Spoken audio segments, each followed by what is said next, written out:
Hey everybody, this is Scotty with Sketchy's Garage, and today we're going to talk about this week's episode of America's List. Let's get right into it.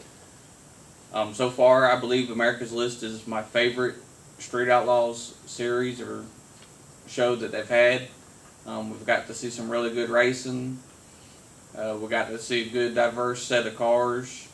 There is a little bit of games to it. I'm not too crazy about them, but you're going to have that. They want to make drama for TV, but that's just part of the game.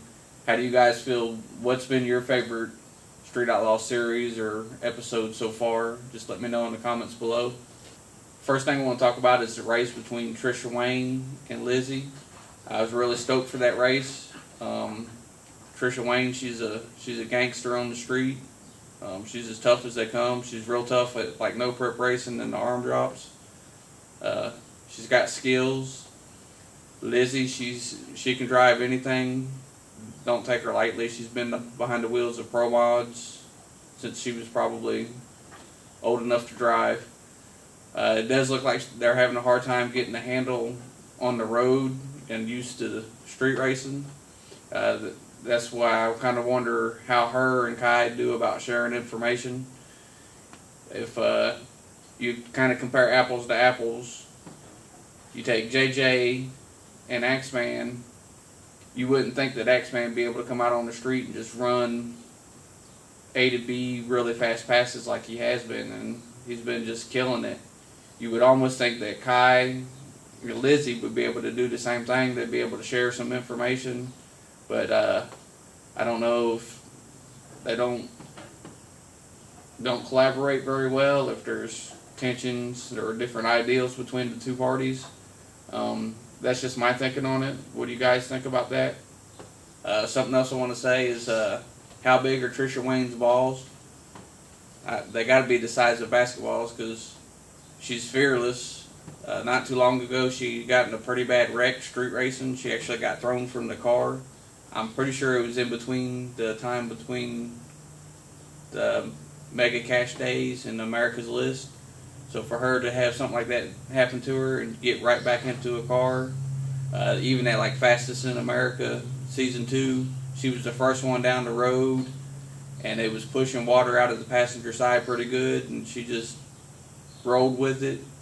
It was a little dicey, but she got it to the end of the track. Seems like things are starting to get a little testy between some of the drivers out there. They're not appreciating the call-outs as much as they was in the beginning. I kind of understand that you take a loss and then you can't even really gather your thoughts and someone's in your face calling you out. But it's part of the list racing, as they call it. What do you guys think about Dave not calling Ryan back out after they raced? It's kind of surprising to me. The Big Chief kind of made it seem like neither one of them really want to go up and race JJ. You're on the largest stage of the world, supposed to be the best, always been claiming you're the best, and now you're afraid of racing one guy or girl.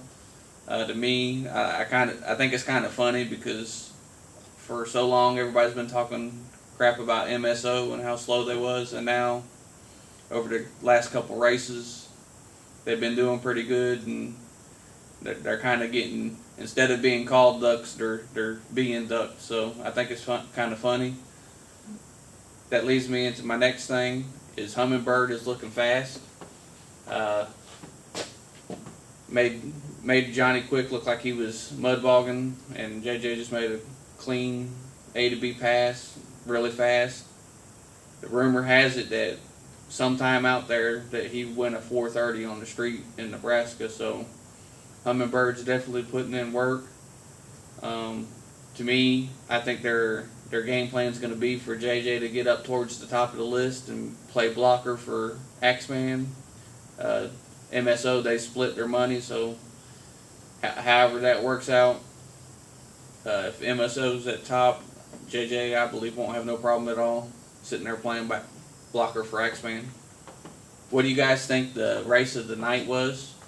There were some really good ones. There was the Brian Chucky Davis one. I thought that was going to be the race of the night, and then the Big Chief and Jerry Bird, to me, just edged it out a little bit.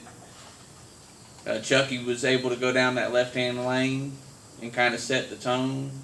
I think it gave Big Chief a little bit of confidence to say, hey, let me stick a little bit more in it, because I'm going to need it against Jerry Bird, and he wheeled it right down that lane, and it ended up being an awesome race. You guys tell me what you think the race of the night was. And the last thing I got for everybody is next week we're going to get to see a Big Chief and Sean race. My question for you guys is who wants it more and who needs it more? That's my spiel.